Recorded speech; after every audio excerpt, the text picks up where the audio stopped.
ingin melakukan wawancara mengenai kemiskinan kultural. Sebelumnya, kamu udah tahu belum sih tentang kemiskinan kultural itu apa? Kemiskinan kultural, ya pasti kemiskinan kultural itu kan kayak keadaan di mana orang merasa kurang dalam hal pendidikan, terus nilai dan budaya. Tapi kalau secara materi, mereka nggak ngerasain kemiskinan. Terus, kamu pernah nggak lihat sama teman kamu, itu ada teman kamu yang merasa miskin dengan keadaannya? Karena sih ada teman aku kan yang merasa rendah karena dia selalu merasa nggak tahu sama apa. Terus menurut kamu, pola asuh dari orang tua itu berpengaruh atau enggak? Berpengaruh banget kalau orang tua nggak mendukung atau malah merendahin anak, kan anak itu jadi sering merasa kurang dan itu bisa berlanjut sampai dewasa. Pertanyaan kelima, menurut kamu hubungan pertemanan itu berpengaruh nggak sih sama perilaku tersebut? Ngaruh banget sih, kalau punya teman yang positif dan mendukung kita kan bisa bikin mereka lebih percaya diri ya. Tapi kalau dikelilingi teman yang negatif bisa bikin mereka merasa tertekan. Terus menurut kamu perilaku ini menghambat proses pembelajaran atau tidak? Menghambat, karena soalnya mereka jadi kurang dalam sesuatu jadi bikin dia malas. Terus kamu pernah nggak sih dimanfaatin kamu untuk menalami sesuatu? Karena dia kan punya kewajiban seperti membayar kas. Tapi kamu pernah nggak diminta tolong untuk menalami itu? Pertanyaan ke-9, menurut kamu perilaku kemiskinan kultural ini mengandung kebencian seseorang nggak? Mengundang gitu? Menurut aku sih iya ya, apalagi kalau dia merasa dirugikan sama perilaku sama pelaku itu. Kadang orang jadi frustasi dan itu bisa bikin kebencian. Pertanyaan terakhir, ketika kamu melihat ada teman yang seperti itu, apa sih tindakan yang akan kamu ambil? Aku biasanya ajak ngobrol sih, terus dikasih motivasi. Tapi kalau udah keterusan dan merugikan orang, aku jadi lebih hati-hati dalam menghindari dampak. Apa pendapat Ibu tentang kemiskinan kultural di sekolah ini? Menurut Ibu, mengenai kemiskinan kultural di SMA Negeri Mersilangsi ini mungkin saja bisa terjadi. Jadi seseorang itu menganggap dirinya tidak mampu, sementara sebenarnya seseorang tersebut memiliki kemampuan finansial yang mencukupi.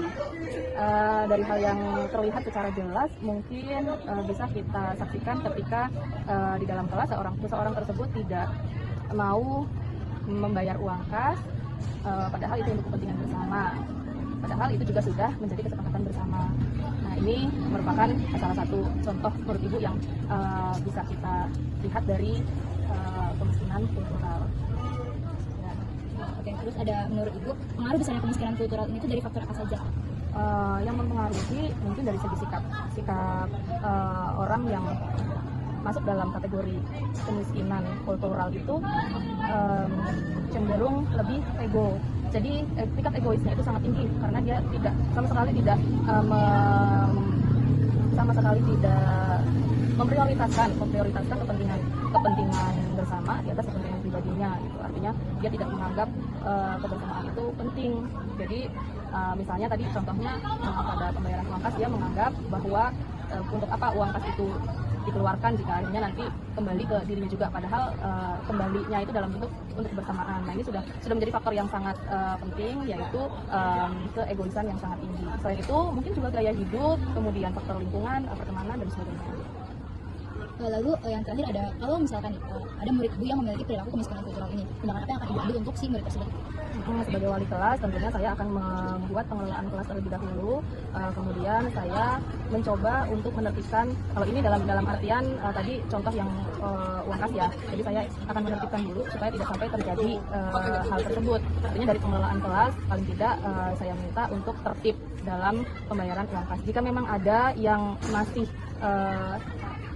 mengacu ke kemiskinan kultural ini, dia sama sekali tidak mau membayar uang kas di dalam kelas, misalnya saya akan panggil yang pertama, kemudian memberikan nasihat-nasihat dan memberikan pemahaman bahwa hal tersebut tidaklah patut dilakukan oleh seorang siswa yang seharusnya punya jiwa sosial dan juga kebersamaan yang tinggi.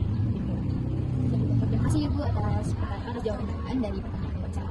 Ya, sama-sama. Izin ya untuk berwawancara, boleh nggak kita tuh pakai video?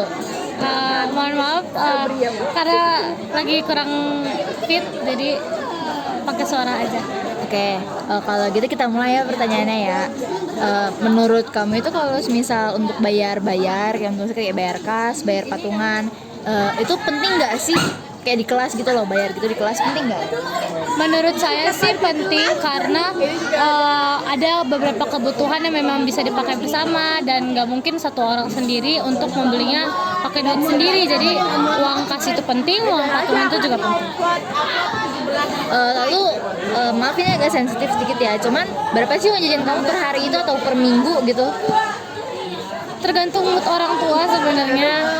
Kadang bisa 15.000, kadang bisa 10.000. Kadang nggak dapat. Oke, lalu kamu pernah nggak sih kayak misalkan telat bayar kas atau telat bayar patungan-patungan gitu? Pernah, sering kayaknya. Tapi bayar kok, bayar. Tapi agak telat aja. Eh, kamu sering nggak sih kayak merasa sedih, kayak merasa kayak dihindarin gitu kalau misal kamu nggak bayar kas? Jujur sih nggak pernah, karena belum pernah lihat juga sih orang dihindari gara-gara nggak bayar kas.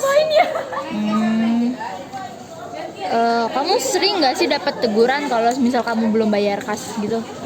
Kalau teguran pasti sering, karena memang belum bayar kan, pasti harus ditegur.